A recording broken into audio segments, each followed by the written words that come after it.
الحمد للہ رب العالمین والصلاة والسلام على سید الانبیاء والمرسلین وعلى آلہ واصحابہ اجمعین اما بعد فاعوذ باللہ من الشیطان الرجیم بسم اللہ الرحمن الرحیم الحمد للہ رب العالمین الرحمن الرحیم صدق اللہ مولانا العظیم وصدق رسولہ النبی الکریم ان اللہ وملائکتہ یصلون علی النبی یا ایھا الذین آمنوا صلوا علیہ وسلموا تسلیما اللهم صل على سيدنا مولانا محمد وعلى آل سيدنا مولانا محمد الصلاة والسلام عليك يا سيدي يا رسول الله وعلى آلك وأصحابك يا حبيب الله والحبيب الذي ترجى شفاعته لكل عول من الأهوال المقتحمين يا رب بالمصطفى بلغ مقاصدنا واغفر لنا ما مضى يا واسع الكرم يا أكرم الخلق مالي من ألوذ به سواك عند حلول الحادث العممي وإن من جودك الدنيا وضرتها ومن علومك علم اللوح والقلم بلغ العلا بكماله كشف الدجى بجماله حسنت جميع خصاله صلوا عليه وآله مولاي صل وسلم دائما أبدا على حبيبك خير الخلق كلهم وعلى آله وأصحابه أجمعين.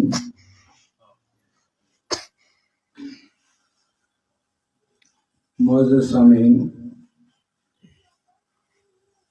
آج کی اس مبارک نشست میں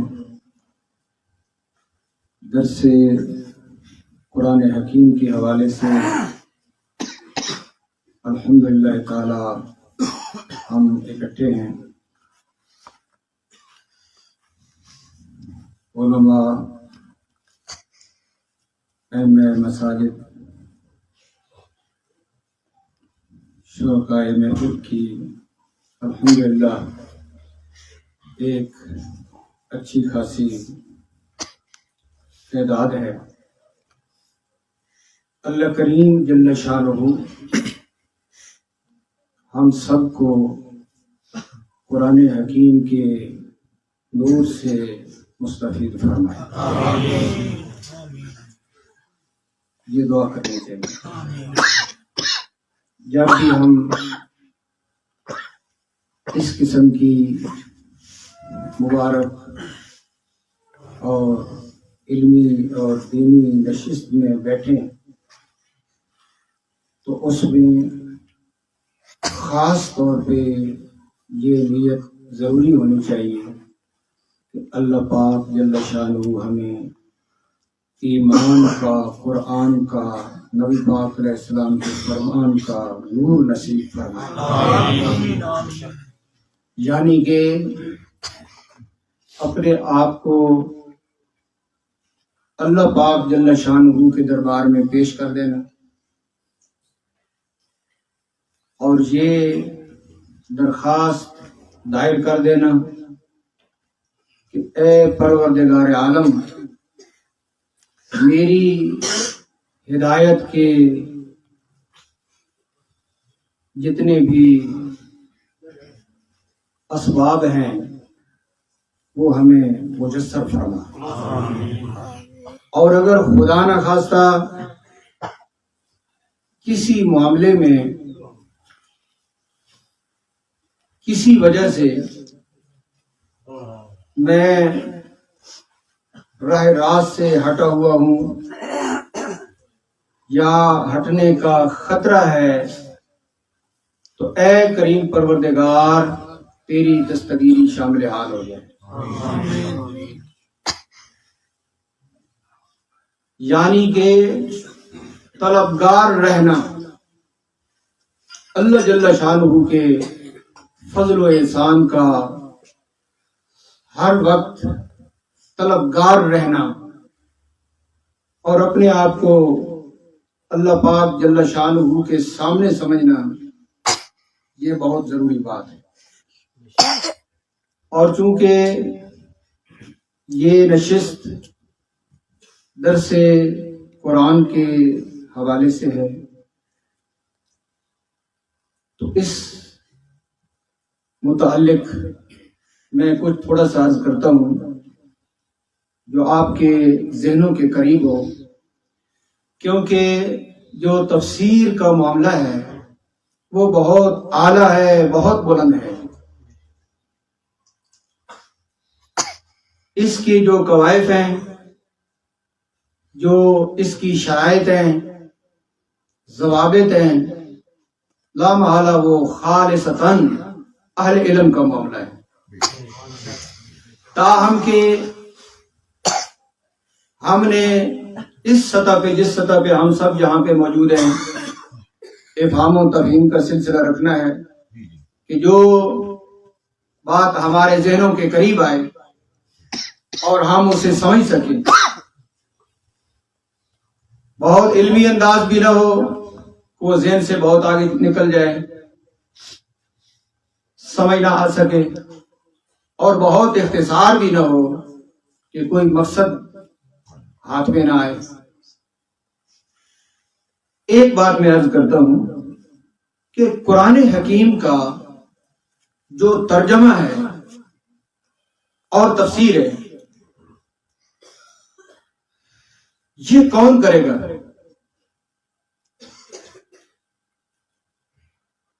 کیا ہر زبان جاننے والا، عربی زبان جاننے والا، کچھ پڑھا لکھا، جس طرح کے مدارس کا ایک نصاب ہے، 8 سال ہے، 10 سال ہے، زیادہ بھی ہوتا ہے، وہ کسی شخص نے پڑھ لیا ہے، کچھ عربی زبان کو وہ سمجھتا ہے، جانتا ہے کہ عربی کا کچھ مفہوم اس کے دماغ میں چلا جاتا ہے، وہ سٹیج پہ ہے، تو کیا ایسا شخص قرآن حکیم کا ترجمہ یا اس کی تفسیر کرنے کا اہل ہے؟ یہ ایک سوال ہے. تو مفسرین نے اس کی بڑی وضاحت فرمائی ہے کہ قرآن حکیم کی جو تفسیر ہے اور قرآن حکیم کا جو ترجمہ ہے، یہ ایک خاص منصب پہ آ کے ہوتا ہے. اس کا ایک خاص منصب ہے. بہت سے علوم ہیں جو حاصل کرنے ضروری ہیں، اور جب ان علوم کے اوپر دسترس ہو جائے مکمل طور پہ، تو پھر عمل کے ساتھ، تقوی کے ساتھ، پرہیزگاری کے ساتھ وہ ایسے مقام پہ آ جائے کہ خالق کائنات جل جلالہ اس کو علم وحی بھی عطا فرما دے. بہت زیادہ تفسیر اس کی مفسرین نے لکھی ہے. میں مناسبت سے کوئی ایک آدھ بات آپ کی عرض کرتا ہوں کہ جہاں تک کہ علوم کا معاملہ ہے، ترجمے کے حوالے سے یا تفسیر کے حوالے سے، تو وہ بہت تفصیل طلب ہے کہ اس میں بہت سے علوم ہیں جو ترجمہ کرنے والے کے لیے، تفسیر کرنے والے کے لیے وہ ضروری ہیں. جتنے بھی علوم ہیں ان کو یہاں پہ مفسرین نے درج فرمایا. یہ تفسیر روح المعانی میرے ہاتھ میں ہے، انہوں نے سارے علوم کی تفصیل لکھی ہے، لیکن یہاں پہ انہوں نے ارشاد فرمایا کہ جب سارے علم جو اس کے لیے ضروری ہیں، میں اس نشست میں ان تمام کے جو نام ہیں وہ لینا اس لیے مناسب نہیں سمجھتا کہ وہ آپ لوگوں باہر کے وہ علوم اور فنون ہیں، لغت کے اعتبار سے ہیں، فصاحت اور بلاغت کے حساب سے ہیں، مثال کے طور پہ علم صرف ہے، علم نحو ہے، علم معانی ہے، علم بیان ہے، علم بدیع ہے، اصول فقہ ہے، اصول تفسیر ہے، علم لغت ہے. تو یہ ایسے یعنی علوم ہیں. تو ایک میں نے آپ اس کے علاوہ جب یہ سارے علم وہ حاصل کر لے تو ارشاد فرمایا کہ مفسرین نے کہ اس کو علم محبہ وہبی علم بھی ہونا چاہیے. اور وہبی علم کیا ہوتا ہے اس کے متعلق یہاں ارشاد فرماتے ہیں کہ نبی کریم علیہ الصلوۃ والسلام نے ارشاد فرمایا من عمل بما علم اورثہ اللہ علم ما لم یعلم. رسول پاک صلی اللہ تعالی علیہ وسلم نے ارشاد فرمایا کہ جس نے اپنے علم کے اوپر عمل کیا تو اس کے بعد اللہ تعالیٰ اس کو ایسے علم بھی عطا فرما دیتا ہے جو اس نے خود ابھی حاصل نہیں کیے ہوتے. صرف یہ ہے کہ وہ عمل کرتا ہے، اس کے اندر خوف خدا ہوتا ہے، تقوی ہوتا ہے، پرہیزگاری ہوتی ہے. تو اس عمل کے بعد اللہ تعالیٰ اس کو وہ علم عطا فرماتا ہے جو اس نے پڑھا نہیں. بہت سے درجنوں علوم ہیں اور اس کے بعد اخیر میں جا کے یہ ارشاد فرمایا. اور یہ صرف رول معنی میں نہیں، بہت سے مفسرین نے سب نے مفسر کے لیے اور جو ترجمہ کرنے والا ہے اس کے لیے یہ شرائط لکھی. اللہ والا آپ سمجھتے ہیں کہ ہر فیلڈ میں، ہر میدان میں جو بھی ہوگا اس کے قواعد ہوں گے. دیکھیے جو ڈاکٹر بنتا ہے اس کے قواعد نہیں، ایسی کیوں ڈاکٹر بن جائے گا. جو انجینئر بنے گا اس کے قواعد نہیں. تو کسی بھی شعبے کو دیکھ لیں آپ، دنیا کے کسی بھی شعبے کو دیکھ لیں، جس شعبے میں وہ جائے گا اس کے قواعد ہیں. جب تک کہ وہ قواعد اس کے مکمل نہیں ہوں گے وہ اس کا حل نہیں ہوگا. یہ میڈیکل سٹور لوگ چلاتے ہیں، دوائیاں رکھتے ہیں، ان کو سارا دوائیوں کے نام یاد ہوتے ہیں. وہ 50 سال بھی میڈیکل سٹور چلاتے رہے تو وہ اسپیشلسٹ ڈاکٹر نہیں بن سکتے، کیونکہ ان کے وہ جو قواعد ہیں وہ پورے نہیں ہیں. انہوں نے مکمل وہ علم حاصل نہیں کیا. بس وہ جو ہے وہ ہے، اس سے آگے وہ کچھ بھی نہیں. اگر وہ کوئی ایسا اقدام کرتے ہیں تو مجرم قرار پائیں گے. تو آسانی کے ساتھ یہ بات ہم سمجھ سکتے ہیں کہ جب دنیا کے ہر شعبے کے قواعد ہیں تو کیا علم دین کے قواعد نہیں ہیں؟ اور جس نے دین اسلام کی تبلیغ کرنی ہے اس کے قواعد نہیں ہیں؟ جس نے قرآن حکیم کا ترجمہ کرنا ہے اور تفسیر کرنی ہے اس کے قواعد نہیں ہیں؟ بہت زیادہ قواعد ہیں اس کے لیے. یہی تو وجہ ہے کہ ہر شخص قرآن حکیم کا ترجمہ نہیں کر سکتا. اور آپ دیکھیں جو لوگ عربی جانتے ہیں، عرب کو لے لیں، جن کی مادری زبان ہے، ان کی مادری زبان ہے اور اس میں قرآن حکیم ہے اور نبی پاک علیہ السلام کی احادیث ہیں، ارشادات عالیہ ہیں. تو کیا سارے عرب عالم بن گئے کہ ان کی اپنی زبان جو ہے وہ قرآن پڑھتے ہیں تو ان کو ترجمہ نہیں آتا؟ تو کیا وہ عالم بن گئے؟ حدیث پڑھ کر وہ عالم بن گئے؟ ہرگز نہیں. کوئی شخص یہ ثابت نہیں کر سکتا کہ ہر عرب جو ہے وہ عالم ہے، بلکہ وہی ہوگا کہ جس نے علم حاصل کیا ہوگا، اگرچہ اس کی زبان یہی ہے. تو عرب کے جن کی مادری زبان عربی ہے وہ قرآن حکیم پڑھ کے عالم نہیں بنتے. اور اگر ہمارے اجمی پاکستان ہندوستان کے اندر کوئی شخص ایم اے عربی کر لے یا یہ لینگویج کورس ہوتے ہیں، عربی زبان کو جان لے، بہت سی کتابیں پڑھ لے اور وہ قرآن حکیم جب پڑھے تو اس کو اس کا ترجمہ بھی آتا ہو، یعنی اس لفظ کا کیا معنی ہے، تو کیا وہ ترجمہ کر لے گا؟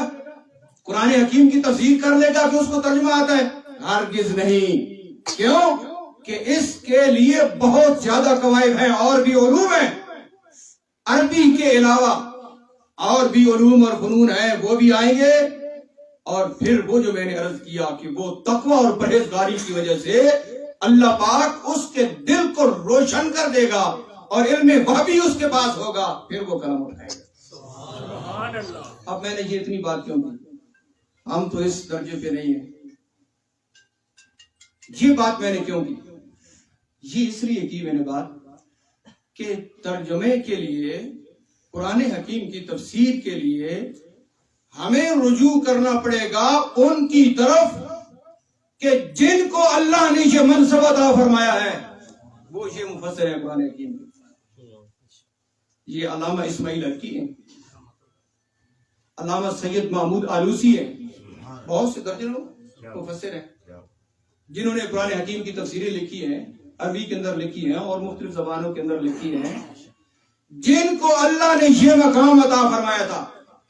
انشاءاللہ تعالی کسی نہ کسی وقت میں ایسی باتیں آپ کو بتاتا رہوں گا کہ ان مفسرین کو کون سے معاملے سامنے پیش آئے اور کس وقت انہوں نے تفسیر کو شروع کیا، کیسے اللہ پاک نے ان کو وہ علم عطا فرمایا کہ ان کا دل روشن ہو گیا، اور رب العالمین جل شانہ کی طرف سے جب وہ اس مقام اور منصب پہ آئے تو انہوں نے قرآن کی تفسیر لکھی۔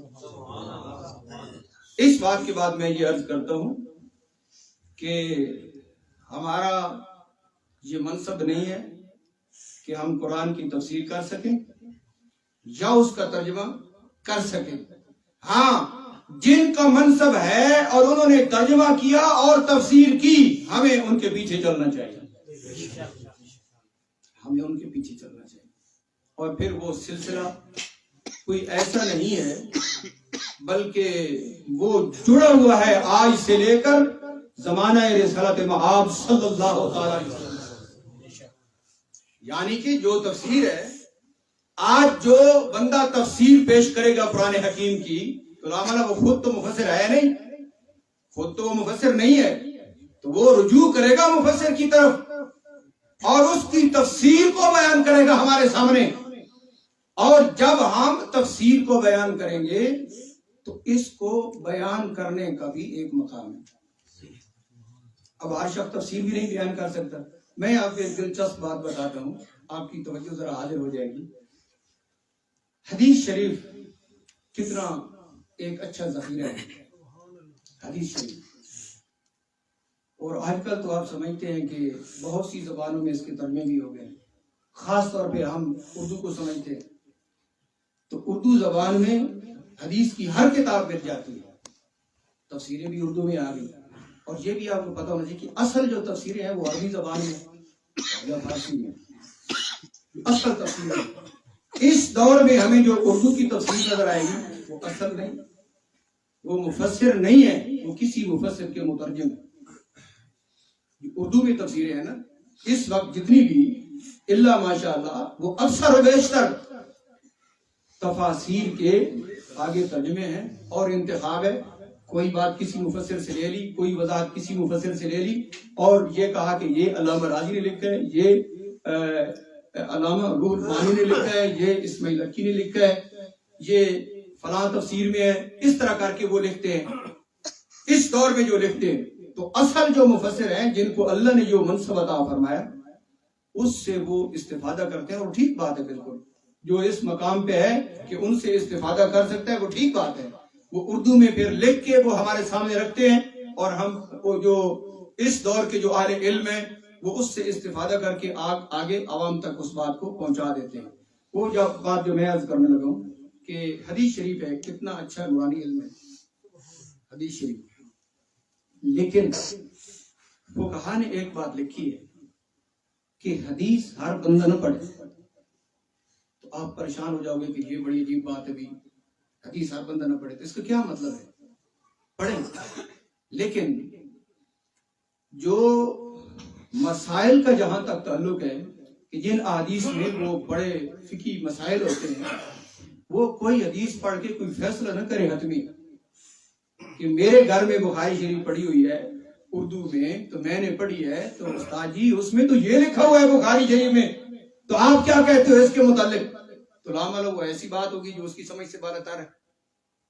تو ایک طرف حدیث شریف ہوگی، ایک طرف بخاری شریف کا اتنا بڑا نام ہوگا، تو اب جو امام صاحب ہیں ان کا جو بھی منصب ہے ممکن ہے وہ پریشان ہو جائیں کہ ہمارا مقتدی تو یہ کہتا ہے کہ میں نے حدیث پڑھی ہے، تو حدیث میں یہ بات لکھی ہوئی ہے، تو آپ کیا کہتے ہو اس کے متعلق؟ تو لامل پھر خاموشی ہو جائے گی یا پریشانی ہو جائے گی۔ اس مقام پہ فقہا نے لکھا ہے کہ حدیث بھی بیان کرے تو فقیہ بیان کرے، عام بندہ حدیث کو نہیں سمجھ سکتا۔ اور جو میں نے تمہید بنائی ہے، اگر اس کے ذیل میں دیکھیں کہ عام بندہ اگر قرآن کی تفسیر نہیں کر سکتا تو عام بندہ حدیث کیسے سمجھ سکتا ہے؟ اس بات کو آپ نے اپنے دماغ کے حوالے کرنا ہے کہ اگر وہ فضائل ہیں اور ثواب والی باتیں ہیں حدیث میں، مثال کے طور پر حدیث میں ہے کہ تم مسجد میں جاتے ہو تو پہلے دائیں قدم اندر رکھو اور یہ دعا پڑھو، تو ایک آسان بات ہے، آپ عام کام ہے۔ لیکن اگر حدیث میں کوئی نماز کا مسئلہ ہے، کوئی حج کا مسئلہ ہے، کوئی زکوٰۃ کا مسئلہ ہے، تو لاملا آپ کہیں کہ ہم تو کچھ اور سنتے رہے لیکن حدیث تو کچھ اور کہتی ہے۔ ایک مثال بھی دے دوں آپ کو، ہم نماز پڑھتے ہیں، تکبیر تحریمہ کے بعد ناک کے نیچے ہاتھ باندھ لیتے ہیں، ایسی ہے؟ کیوں؟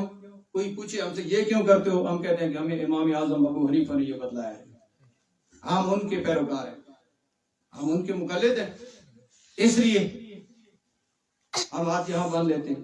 ایک بندہ کہتا ہے کہ یار میں نے بخاری شریف کے اندر پڑھا ہے کہ ہاتھ اس طرح نہیں باندھنے، تو اب دیکھیں کتنی پریشانی ہو جائے گی کہ بخاری شریف کہہ رہی کہ ہاتھ اس طرح نہیں باندھنے تم نے، ہم باندھتے ہیں، تو حدیث پڑھنے والا پریشان ہو جائے گا۔ علماء نے لکھا ہے کہ اس حدیث کو تم امام کے سامنے پیش کرو، امام اعظم ابو حنیفہ کے سامنے پیش کرو، امام مالک کے سامنے پیش کرو، امام احمد بن حنبل کی تعلیمات کے سامنے پیش کرو، فقیہ تمہیں بتائے گا کہ اس حدیث کا کیا معنی ہے اور اس حدیث کا مطلب کیا ہے۔ وہ اس حدیث کے ساتھ دوسری حدیث ملائے گا، پھر اور حدیثیں ملائیں گے، پھر درجہ بندی کر کے اس سے جو مسئلہ بنتا ہے وہ ہمارے سامنے رکھیں گے، وہ امام اعظم ابو حنیفہ ہمارے سامنے رکھیں گے۔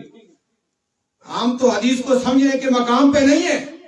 اب میں آپ کو اپنی بات بتاؤں نا کہ میں نے 10-12 سال درس اسلامی پڑھا ہے، تو 20-25 سال مجھے پڑھاتے ہوئے بھی ہو گئے ہیں، تو میں آپ کو یہ کہتا ہوں کہ حدیث کو سمجھنے کا میں اہل نہیں ہوں۔ ہاں، جو حدیث سامنے آئے گی مجھے سمجھ نہیں آئے گی، میں اس کو فقہا پہ پیش کروں گا کہ فقہا اس حدیث کے بارے میں کیا کہتے ہیں اور اس کی کیا ترتیب ہے اور اس کا کیا مفہوم ہے، پھر جا کے مسئلہ سامنے آئے گا۔ تو ایک عام آدمی اگر حدیث کو سامنے رکھ کے کوئی مسائل بتانا شروع کر دے یا سمجھانا شروع کر دے تو فقہا نے کیا لکھا، والحدیث مدلۃ الا للفقیہ، یہ حدیث گمراہ کر دے گی ما سوا فقیہ۔ ہاں، حدیث کو کوئی ہاتھ لگائے ایسے مقام پہ تو اس کا وہ مقام فقاہت والا ہونا چاہیے۔ من یرد اللہ بہ خیرا یفقہہ فی الدین، رسول پاک صلی اللہ تعالی علیہ وسلم نے ارشاد فرمایا کہ اللہ تعالیٰ جس کو خیر دینے کا ارادہ فرماتا ہے اس کو دین کی سمجھ بوجھ عطا فرماتا ہے۔ وہ جو فقیہ ہے، ایک فقیہ جو 1000 عبادت گزاروں سے افضل حدیث شریف میں ہے، فقیہ واحد اشد العابد، ہاں 100 مرتبہ ایک جو فقیہ ہے وہ عابد سے افضل ہے 100 مرتبہ زیادہ اس کا مقام ہے۔ تو جو اس مقام پہ ہے جب وہ بات کرے گا تو وہ مستند ہوگا۔ اب آپ کو پتہ ہے کہ ہمارے ماحول میں جو پریشانی ہو جاتی ہے، پورا امت مسلمہ کا ماحول، اس کے اندر جو پریشانیاں ہیں ان پریشانیوں کی وجوہات کیا ہے، مختصر طور پہ ایسا ہے کہ پریشانیوں کی وجوہات کیا ہے۔ اب دیکھیے، اگر ہم اپنی بیماریوں کا علاج ایک مستند طبیب سے نہیں کرائیں گے تو غلطی نہیں ہو جائے گی۔ ایک مشہور جملہ ہے کہ وہ نیم حکیم خطرہ جاں، نیم ملا خطرہ امام۔ جب اپنی بیماریوں کا علاج ہم ایسے لوگوں سے کرائیں گے کہ جو مستند نہیں ہے تو ہماری صحت خطرے میں پڑ جائے گی۔ دین کے معاملات کا علاج اگر ہم علماء کے سامنے پیش نہیں کریں گے تو دین کے معاملات خطرے میں پڑ جائیں گے۔ اب علماء سے کون مراد ہے؟ ہم تو نہیں، علماء سے وہ مراد ہیں جن کے متعلق رسول پاک صلی اللہ علیہ وسلم نے ارشاد فرمایا، ان العلماء ورثۃ الانبیاء، کتنا بڑا یہ مقام ہے کہ علماء نبیوں کے وارث ہیں، جو نبیوں کے وارث ہیں، جن کو اللہ نے ظاہری علوم بھی عطا فرمائے اور باطنی علوم بھی عطا فرمائے، اور ان کو اللہ نے خاص قوت قدسی عطا فرمائی۔ پتہ ہے آپ کو کہ جو وارث ہیں انبیاء کرام کے، اللہ پاک نے ان کو خاص قوت قدسی عطا فرمائی۔ بندہ حیران ہو جاتا ہے کہ اتنے علوم اتنی عمر میں انہوں نے کیسے پڑھے۔ اب ہم جب اسلاف کا تذکرہ پڑھتے ہیں، ان کی ذہانت، ان کی یاداشتیں، ان کے حافظے، تو حیران ہو جاتے ہیں۔ لیکن بات یہ ہے کہ اللہ نے ان کو نبی کا وارث بنایا ہے، تو ایسی صلاحیت بھی اس کے اندر رکھ دی۔ تو جب ہم دین کے معاملات ان کے حوالے کریں گے کہ جو نبی کے وارث ہیں علوم کے، جن کے پاس وہ وراثت ہے۔ پتہ ہے نا آپ کو کہ ایک دفعہ حضرت ابو ہریرہ رضی اللہ تعالیٰ عنہ بازار میں گئے، اور وہاں سارے لوگ اپنے معاملات کے اندر مصروف تھے، تو آپ نے ارشاد فرمایا کہ بھئی نبی کی وراثت تقسیم ہو رہی ہے اور تم یہاں۔ آپ نے ایک ویسے بات کی، تو اس ظاہری لفظوں کو لے کے جو وہاں پہ لوگ تھے وہ سارے آ گئے۔ بھائی آپ نے ارشاد فرمایا کہ یہاں وراثت تقسیم ہو رہی، جب وہاں پر آئے تو علم دین کے معاملات جو ہے وہ پڑھائے جا رہے تھے، دین پڑھا جا رہا تھا، دین پڑھایا جا رہا تھا، قال اللہ قال رسول تھا۔ تو لوگوں نے کہا ابو ہریرہ تم نے تو کہا کہ وراثت تقسیم ہو رہی ہے، تو آپ نے فرمایا میں سمجھانا چاہتا ہوں تمہیں کہ نبی کی وراثت کوئی مال و زر نہیں ہوتا، نبی کی وراثت یہ علم ہے۔ اب جس کے پاس جتنا ہے یقیناً وہی ہے، لیکن ایک منصب کے حوالے سے کہ جو اصل میں جس کے اوپر یہ لفظ آتا ہے نا کہ قرآن حکیم میں ایک یہ حدیث شریف کا جو میں نے عرض کیا نا کہ ان العلماء ورثۃ الانبیاء۔ اب کوئی شخص اپنا جائزہ لے نا، کیا میں اس منصب پہ ہوں کو جو نبی کا وارث ہے علم میں؟ خود جائزہ لے تو پھر شریعت کے فیصلے کیا کرے۔ تو اب جو اس منصب پہ ہیں، ہمارا حق بنتا ہے کہ ہم دین کے شریعت کے معاملات کو ان کے حوالے کریں، اور ہم پوچھیں کہ اے امام آپ بتاؤ، وہ امام اعظم ابو حنیفہ بتائیں، اور وہ اس لیول کے لوگ ہمیں بتائیں، اور ہم ان کی تفسیروں کی طرف رجوع کریں، ہم ان کے مسائل کی طرف، کتب فقہ کی طرف رجوع کریں، ہم فقہا کی طرف جائیں، ہم جو ہے نا وہ امام شامی کی طرف جائیں، اور ہم جو ہے نا وہ فتاوی جو ہے ان کے فقہا کے قاضی خان کی طرف جائیں، فتاوی عالمگیری کی طرف جائیں، اور ان کو دیکھیں کہ وہ فقہا کیا کہتے ہیں، اور پھر ہم مفسرین کی طرف جائیں اور محدثین کی طرف جائیں، ان کی طرف ہم رجوع کریں تو وہ بتائیں گے کہ یہ چیز کیا ہے۔ ہمارے ہاں الویہ یہ ہے کہ ایک عام آدمی بیٹھ کے دین کے مسائل کے اوپر تبصرہ شروع کر رہتا ہے اور کہتا ہے کہ میرا خیال یہ ہے، میرا ذہن یہ ہے کہ اس طرح ہونا چاہیے، میرا خیال یہ۔ تو کبھی اس طرح تو نہیں کیا کہ اپنا کوئی عزیز بیمار ہو تو کہیں یار میرا خیال یہ ہے، بائی پاس کرنا ہے تو خود ہی کر لیتے ہیں، چھری وغیرہ بھی پڑی ہے ٹائم پہ لگا لیں گے، تو کوئی بات نہیں ہے، یہ اتنا اسلام آباد اور اتنے خرچے کیا کرنے ہیں یار، وہ دل کا کوئی وال بند ہوگا، کوئی سوئی کے ساتھ سراغ کر ہی لیں گے۔ کوئی ایسا کرتا ہے؟ پتہ ہے آپ کو کہ دین کا معاملہ اس سے بھی باریک ہے، جہاں خود کیوں کرتے ہیں فیصلے، دین کا آپریشن خود کیوں کرتے ہیں اور بڑوں کے حوالے کیوں نہیں کیا جاتا؟ بات اس وقت دین کی نکھر کے سامنے آ جائے گی کہ جب اسلاف ائمہ دین کے جو فیصلے ہیں وہ ہمارے سامنے آئیں اور مفسرین کی تفسیریں ہمارے سامنے آئیں، اور جس کو آپ کہتے ہیں نا کہ جمہور کا فیصلہ اور اجماع، جس کے اوپر امت کا اجماع ہو۔ اور میں ایک اور پرلطف بات بتاؤں گا کہ خیر القرون میں بھی صحابہ اکرام رضوان اللہ علیہم اجمعین کے دور کے اندر بھی جو خیر القرون ہے، نبی پاک علیہ الصلوۃ والسلام نے جس کو اچھا اور مبارک دور فرمایا، اس کے اندر بھی مسائل میں ایک اجماعی رائے کو ترجیح دی جاتی ہے۔ مسائل کے اندر ایک اجماعی رائے کو ترجیح دی جاتی تھی کہ کس مسئلے کے اوپر اجماع ہے، زیادہ آراء کس طرف جا رہی ہے، اس کو دیکھ کے پھر فیصلے کیے جاتے تھے، تو پھر معاملات اچھے ہوتے تھے۔ خیر القرون کے اندر بھی اگر کسی کا قول جمہور کے خلاف ہے تو اس کو وہ چھوڑ دیتا تھا. یہ بات تیار نہیں ہے کہ وہ ائمہ دین کے خلاف رائے رکھتا ہے، مفسرین کے خلاف رکھتا ہے، جمہور کے خلاف رکھتا ہے، اجماع کے خلاف رائے رکھتا ہے اور اس کو وہ نہیں چھوڑتا، تو پھر اس کو کیا کہا جائے گا؟ دین کے معاملات میں ہمیں یہ جو درجہ بندی ہے اس کو سامنے رکھنا بہت ضروری ہے. کیونکہ یہ پہلا درس ہے آج، تو میں یہ سمجھ رہا تھا کہ کچھ ایسی باتیں میں ضرور آپ کے گوش گزار کروں گا تاکہ ہماری ایک بیس بن جائے، ایک بنیاد بن جائے. ہمیں پتہ ہو، آپ کو معلوم ہے یہ کہتے ہیں نا کہ سوال بھی نصف علم ہوتا ہے، سوال بھی نصف علم ہوتا ہے. تو جب نصف علم حاصل ہو جائے، سوال کرنے والے کو نصف علم ہوتا ہے، تو گویا کہ وہ سوال کسی بنیاد پہ کر رہا ہے، تو جب جواب آئے گا تو اس کو علم حاصل ہو جائے گا.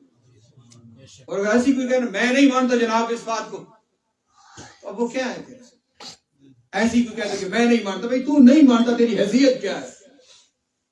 اسلام کے اندر رائے قائم کرنے کی تیری کیا حیثیت ہے کہ تو نہیں مانتا؟ ہاں اگر کوئی بات ہے تو پھر علم کے حوالے سے جب کی جائے گی تو اس کا جواب جب علم کے حوالے سے آئے گا تو پھر معلومات اکٹھی ہو جائیں گی اور معاملہ حل ہو جائے گا.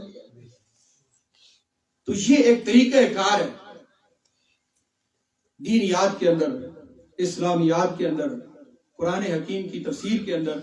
تو اس مختصر سی تمہید اور گزارش کے بعد میں یہ عرض کرتا ہوں کہ ہمارے اس اجتماع کو جو دوستوں نے درس قرآن کے حوالے سے موسوم کیا ہے، تو اس میں انشاءاللہ تعالی جو مفسر ہیں، قرآن حکیم کی تفسیر کرنے والے ہیں، ان کی تفسیروں کو سامنے رکھ کے ان کی تفسیر کو آپ کے سامنے بیان کریں گے. کوئی اپنی طرف سے تفسیر تو کر ہی نہیں سکتا. سوال ہی پیدا نہیں ہوتا کہ کوئی شخص اپنی طرف سے تفسیر کرے. جو مفسرین نے فرمایا اس تفسیر کو جب ہم سامنے رکھیں گے کہ مفسرین اس آیت کی تفسیر کیا کرتے ہیں تو پھر بات سامنے آ جائے گی. اور نیت اور ارادہ یہ ہو کہ اے پروردگار عالم، ہم قرآن حکیم کا ترجمہ اور تفسیر سننے کے لیے بیٹھے ہیں. اے اللہ پاک قرآن کے نور سے ہمارے دلوں کو منور فرما. دل کھول کے بندہ بیٹھے، طالب ہو، طلب ہو اپنے اندر اور ایک توجہ ہو، تو اس کے بعد پھر بندہ اپنے آپ کو جب اللہ پاک کے سامنے پیش کرتا ہے، قرآن کے سامنے پیش کرتا ہے، تو آپ کو پتہ ہے کہ قرآن کتاب ہدایت ہے. ہدی للمتقین، ہدی للناس بھی ہے اور ہدی للمتقین بھی. تو پتہ ہے آپ کو اللہ نے تو اس کو ہدی للناس بنایا ہے، لیکن ہدی للمتقین جنہوں نے اپنے آپ کو قرآن کے سامنے پیش کیا ہے کہ ہم اس سے ہدایت لینا چاہتے ہیں، اے پروردگار عالم ہمیں قرآن کی ہدایت عطا فرما. یہ ہدی للمتقین کا مصداق تھی تو سب کے لیے، ابو جہل کے لیے بھی ہے، ابو لہب کے لیے بھی ہے، لیکن ہدی للمتقین اللہ نے سب کے لیے ہدایت بنائی. اس لاریب کتاب کو ہدایت بنایا، لیکن جنہوں نے توجہ نہ کی وہ صرف الناس رہے، اور جنہوں نے اپنے آپ کو پیش کیا وہ المتقین ہو گئے. تو اس لیے میں یہ عرض کرتا ہوں کہ جو اس قسم کے اجتماعات ہیں، یقیناً یہ ایک دین کا اجتماع ہے. قرآن حکیم کے ساتھ اس کی نسبت ہے کہ ہم قرآن حکیم کا جو نور ہے اس کو ہم دیکھنا چاہتے ہیں، سننا چاہتے ہیں، تاکہ ہماری زندگی قرآن کے مطابق ہو جائے. اور یہ پکی بات ہے کہ قرآن حدیث کے بغیر سمجھ نہیں آئے گا اور حدیث فقیہ کے بغیر سمجھ نہیں آئے گی. تو یہ درجہ بندی ہو جائے گی بہت زیادہ. تو اسی درجہ بندی کے حوالے سے پھر ہم قرآن کے نور تک پہنچیں گے. حضور فرماتے ہیں کہ گر فرق کے مراتب نہ پوری زندگی، مراتب ہیں. تو اس درجہ بندی کے ساتھ جب ہم رہیں گے، ان قواعد کو سامنے رکھیں گے، تو قرآن حکیم کی جو تفسیر ہے اور اس کی جو وضاحت ہے وہ جب ہمارے قلوب و اذہان کو آ کے وہ دستک دے گی تو یقیناً ہمارا دل جو ہے اس کو قبول کرے گا. اور صرف اس میں ایک اور بات آپ کو عرض کرتا ہوں. حضور شیخ الاسلام والمسلمین حضرت خواجہ محمد قمر الدین رحمۃ اللہ تعالی علیہ نے ایک وصیت نامہ لکھا وصایا قمریہ کے نام سے. بزرگ جو وصیت لکھتے ہیں اخیر عمر میں وہ ان کی زندگی کا نچوڑ ہوتا ہے. انہوں نے ایک بات سمجھائی ہے، فرمایا کہ دین کے معاملات میں جو بات تمہارا دماغ وقتی طور پہ قبول نہ کرے، یار دماغ میں تجھے بات نہیں آتی، یہ کیسے ہو؟ ایسے معاملات ہیں نا جن کو ہم عقل پر پیش کرتے ہیں، یار یہ کیسے ہو سکتے ہیں؟ تو یہ تفسیر میں باتیں آئیں گی انشاءاللہ سارے سامنے ایک ایک کر کے. تو بندہ کہتا ہے یار یہ کیسے ہو گیا، میرا عقل قبول نہیں کرتا. تو اس مقام پہ حضور شیخ الاسلام نے فرمایا کہ جب سامنے تمہارے قرآن پڑھا جا رہا ہے اور نبی پاک علیہ السلام کا فرمان پڑھا جا رہا ہے تو وہاں پر عقل کو رہنے دے. اگر وہ عقل میں نہیں بھی آتی نا بات، تو کہہ کہ جب اللہ کا فرمان ہے، نبی پاک علیہ السلام کے فرمان ہے تو میرا ساتھ رکھو، اس کے بعد تمہیں بات سمجھ آ جائے. اور اس کے ساتھ ہی ایک اور بات میں آپ کو عرض کروں. ہاں یہ یاد دلانا مجھے، یہ بات میں مکمل کروں گا. ایک اور بات میرے ذہن میں آ گئی. حضرت مجدد الفسانی شیخ سرہندی، جانتے ہیں سارے نام. مجدد الفسانی بہت بڑے، یعنی کہ یہ 1000 سال کا مجدد شخص ہے. وہ اس بادشاہ اکبر بادشاہ نے جب دین الہی ایجاد کی تو فرمایا کہ نہیں، دین وہی ہے جو دین مصطفیٰ ہے. کھڑے ہو گئے تھے نا، آپ نے جہاد کیا اور دین اسلام کو بچایا. مجدد الفسانی فرماتے ہیں کہ یہ جو ہم نماز پڑھتے ہیں نا تو امام جب پڑھتا ہے سورہ فاتحہ ہم پیچھے نہیں نہ پڑھتے، خاموش کھڑے ہو جاتے ہیں. مجدد پاک فرماتے ہیں کہ یہ مسئلہ مجھے سمجھ نہیں آتا تھا کہ پڑھنا چاہیے امام کے پیچھے، ہم نہیں پڑھتے.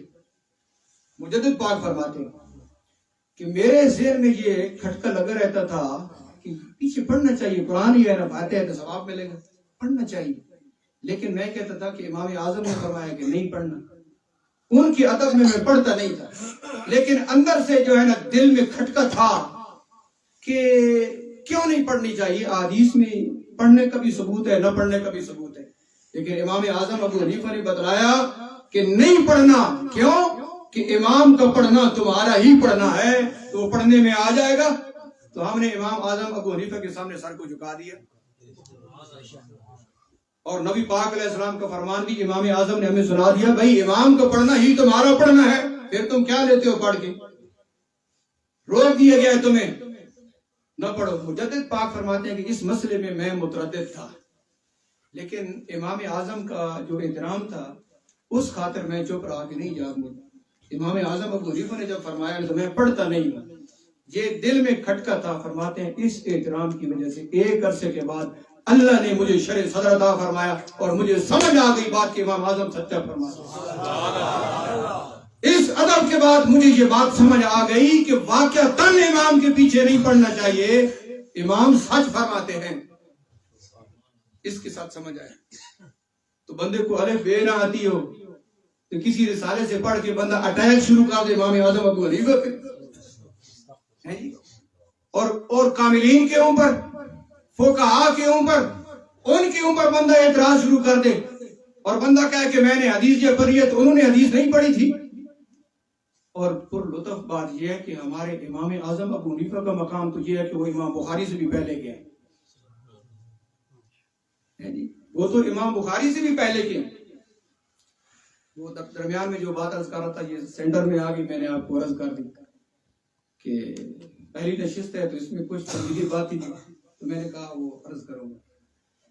تو آپ نے وصایا میں فرمایا کہ جو بات عقل میں نہ آئے تم انکار نہ کرو. وہ انکار کی چھاپ لگ گئی نا تو کام خراب ہو جائے گا. ادب کرو، احترام کرو. اگر فی الحال تمہارے دماغ میں نہیں بھی آ رہی تم کو یار اللہ کا فرمان ہے، نبی پاک علیہ السلام کا فرمان میں مانتا ہوں، ٹھیک ہے، اس کے بعد سمجھ آ جائے گی کہ اصل کیا ہے. اس کی مثال دی آپ نے. حضور شیخ الاسلام فرماتے ہیں کہ بھئی بات یہ ہے کہ دنیا کے بہت سارے ایسے معاملات ہیں جو تمہاری سمجھ سے بالا تر ہیں.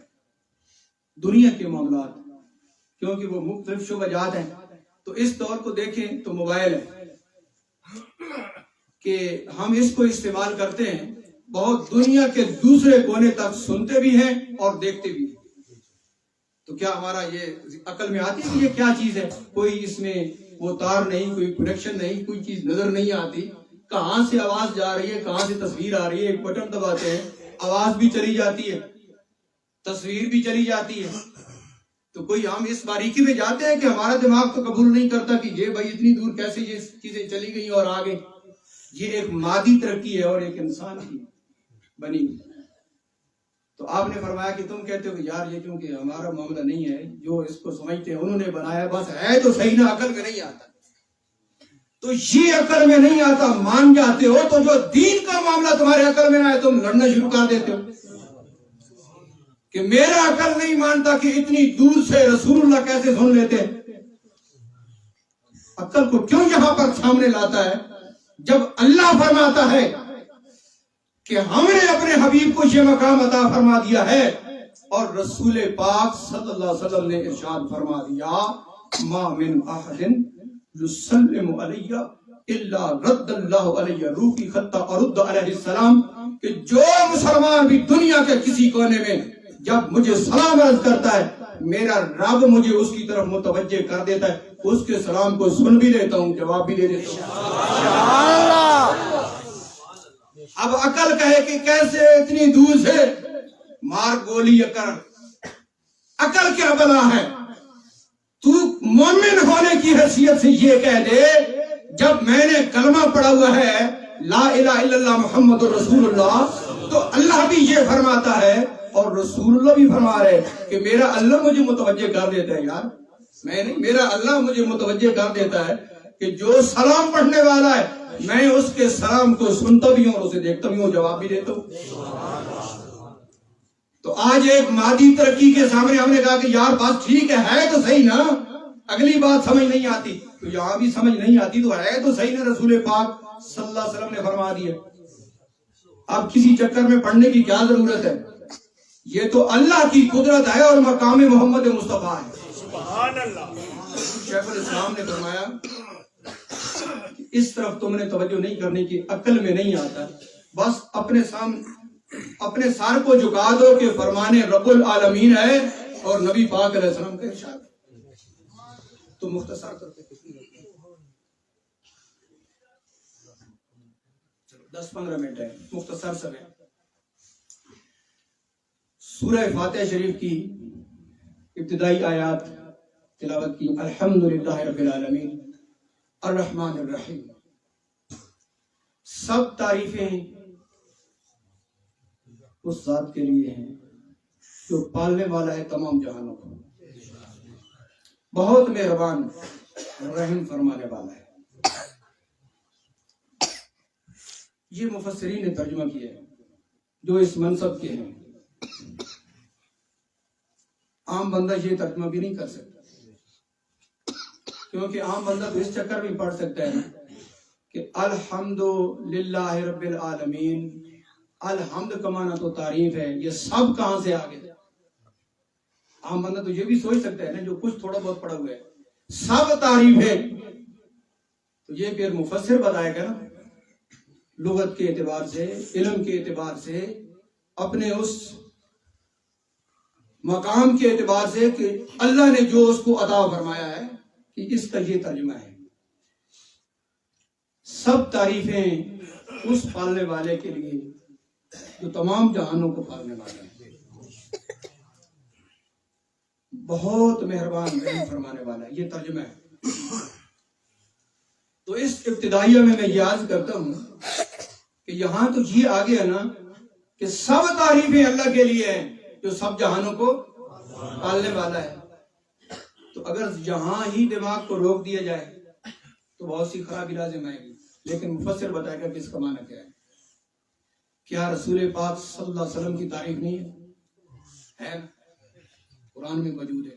صحابہ کی تعریف ہے، اہل بیت کی تعریف ہے، ائمہ دین کی تعریف ہے، اولیاء اللہ کی تعریف ہے، بلکہ ہر مومن مسلمان کی تعریف ہے یا نہیں؟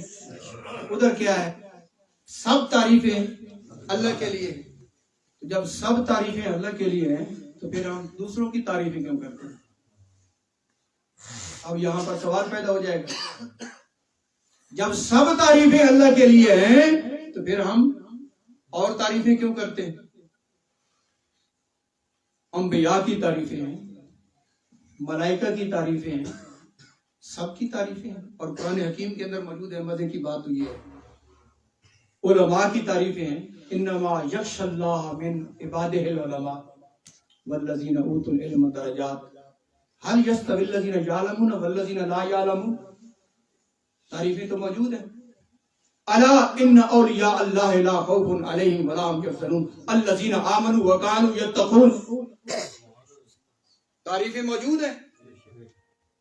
انا ارسلناک شاہدا ومبشرا ونذیرا لتؤمنوا باللہ ورسولہ وتعزروہ وتوقروہ وما ارسلناک الا رحمۃ للعالمین، تعریفیں موجود ہیں۔ والذین معه اشداء علی الکفار رحماء بینہم، تعریفیں موجود ہیں۔ سب کی تعریفیں موجود ہیں۔ تو یہاں پر یہ ہے الحمدللہ رب العالمین، سب تعریفیں اللہ کے لیے جو تمام جہانوں کو پالنے والا ہے۔ تو جب سب تعریفیں اللہ کے لیے ہیں تو پھر ہم دوسروں کی تعریفیں کیوں کرتے ہیں؟ یہ ہمارا ابتدائی ہے، اور انشاءاللہ تعالی اسی کے اوپر پھر بنیاد بنے گی اور سارے مسائل ہمیں سمجھ آئیں گے۔ علم ایک نقطہ ہے، بہت بڑی کتابوں کا نام نہیں، ایک نقطہ ہے علم، اگر اس کی طرف توجہ ہو جائے تو پھر سارے معاملات حل ہو جاتے ہیں۔ وہ بزرگ فرماتے ہیں کہ جب تم تھوڑا پڑھو اور صحیح پڑھو تو وہی تمہیں کفایت کر جائے گا، اور زیادہ پڑھو صحیح نہ پڑھو تو جتنا زیادہ پڑھتے رہو گے تمہارے پلے میں کوئی بات نہیں پڑے گی۔ تو ابتدائی طور پر ضابطے کے طور پہ جب بات ہمیں سمجھ آ جائے گی اور توجہ بھی اس طرف ہوگی کہ پروردگار عالم جو سچی بات ہے نا مہربانی فرما وہی ہمارے دل میں ڈال، نیت یہ ہو۔ بندہ کہتا ہے کہ اے اللہ میں اس مقام پہ ہوں کہ فی الحال مجھے تو کوئی سمجھ نہیں آتی، اے پروردگار عالم میں جو ہر نماز میں اہدنا الصراط المستقیم پڑھتا ہوں تو سیدھے راستے کو منکشف فرما دے میرے اوپر، یہ دعا کرنی چاہیے ہر وقت، اور بالخصوص ایسے مقام پہ اور نماز پڑھتے ہوئے۔ اے اللہ منکشف فرما دے، مجھے شک اور تردد سے باہر نکال دے۔ اور یہ بات بھی آپ کو پتہ ہونی چاہیے کہ ایمان شک کا نام ہی نہیں ہے، پک کا نام ہے، یقین کا نام ہے نا۔ اگر خدا نہ خواستہ مسائل میں شک اور تردد رہے تو پھر معاملہ بڑا خراب ہو جائے گا۔ بالکل اب سکولوں میں جو پڑھتے ہیں ویسے بھی ایک بندہ کہتا ہے کہ زید کھڑا ہے اور دوسرا کہتا ہے کیا زید کھڑا ہے، تو اس میں فرق نہیں۔ ایک کو یقین ہے کہ زید کھڑا ہے اور ایک شک کے انداز میں پوچھتا ہے کیا یہ کام ہوا ہے۔ تو جس کو یقین ہے، جس نے یقین سے بات کی اس کا مقام اور ہے، اور جو مقام سوال پر ہے اس کا مقام اور ہے۔ جو کہتا ہے کہ اللہ ایک ہے یقین کے ساتھ اس کا مقام اور ہے، اور جو کہتا ہے کہ کیا اللہ ایک ہے اب اس کو پتہ نہیں چلا تو اس کا مقام اور ہے۔ تو ایمان میں جو شخص شک اور تردد کے مقام پر ہے اس نے یقین کے مقام پہ آنا ہے، تب اس کا ایمان مضبوط ہوگا، ورنہ کبھی ادھر اور کبھی ادھر ہے جی، ادھر سے ہوا چلی تو ادھر، ادھر سے چلی تو ادھر۔ لیکن جو پختہ ہے، جس کا قدم یقین پر ہے، ہزار ہوائیں چلیں اس کا ایمان مضبوط ہے، اس کو لڑکھڑا نہیں سکتی۔ وہ کہے گا کہ یار کچھ بھی ہو امام اعظم ابو حنیفہ میرے ساتھ کھڑے، ان کا سایہ میرے اوپر ہے، میں غلط نہیں ہوں، امام اعظم ابو حنیفہ میرے ساتھ ہے، کاملین میرے ساتھ ہیں، محدثین میرے ساتھ ہیں۔ تو وہ یقین کے مقام پہ ہو۔ کون سی بات کر رہے ہیں؟ ہاں جی، سب تعریفیں اللہ کے لیے، تو پھر اوروں کی ہم تعریفیں بھی کرتے ہیں، انبیاء کی تعریفیں کرتے ہیں، سب کی تعریفیں کرتے نہیں۔ تو بالکل میں بنیادی اور ابتدائی عرض آپ کو کرتا ہوں، یہاں سے ہی بہت سے معاملات ہمارے حل ہوتے ہیں، اور یہاں سے پریشانی اٹھتی ہے کہ تعریف تو رسول پاک صلی اللہ علیہ وسلم کی بھی ہے، انبیاء کی تعریفیں ہیں، نبی پاک اللہ پاک خود نہیں فرماتا وَرَفَعْنَا لَكَ ذِكْرَكَ، محبوب ہم نے آپ کے مقام کو بڑا بلند کر رکھا ہے. تو بھائی بات یہ ہے، سب تعریفیں اللہ کے لیے ہیں. حقیقی طور پہ جو اس کے شان نشان ہے وہ سب اسی کی ہے، وہ اسی کی ہے، کسی اور کی نہیں ہے. اور جو تعریف رسولوں کی ہے یہ وہ ہیں جو ان کے شان نشان ہے. جو صحابہ کی ہیں، اہل بیت کی ہیں، اولیاء اللہ کی ہیں، ائمہ دین کی ہیں، وہ ان کے شان نشان ہے. جو اللہ کی تعریف ہے وہ اس کی شان کے لائق، اور جو نبیوں کی تعریف وہ ان کی شان کے لائق،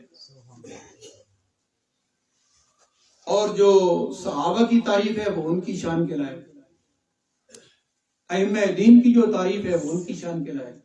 لفظ ایک ہے لیکن اس کا معنی الگ الگ ہے. یہ تعریف جب اللہ کی ہوگی تو اس کا مفہوم اور ہے، یہ تعریف جب رسول اللہ کی ہے تو پھر اس کا مفہوم اور ہے. انشاءاللہ تعالی آنے والے درس میں الرحمن اور الرحیم کے ذیل میں اس کی کچھ وضاحت کروں گا کہ لفظ ایک ہوتا ہے لیکن اس کا مفہوم اور اس کا جو مصداق ہے وہ الگ الگ ہوتا ہے.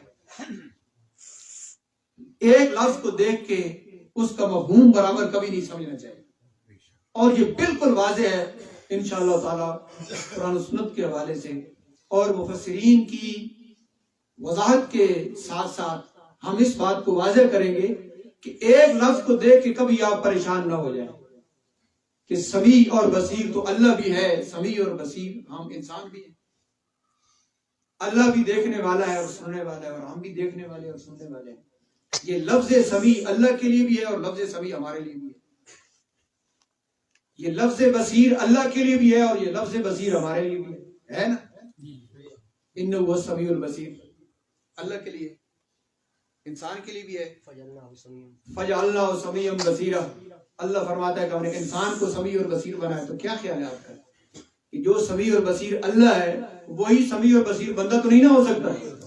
لفظ ایک ہے، معنی ایک نہیں. اللہ جو سمیع اور بصیر ہے تو وہ اپنی شان کے لائق ہے، ہم جو سمیع اور بصیر ہیں تو اپنے حال کے مطابق ہیں.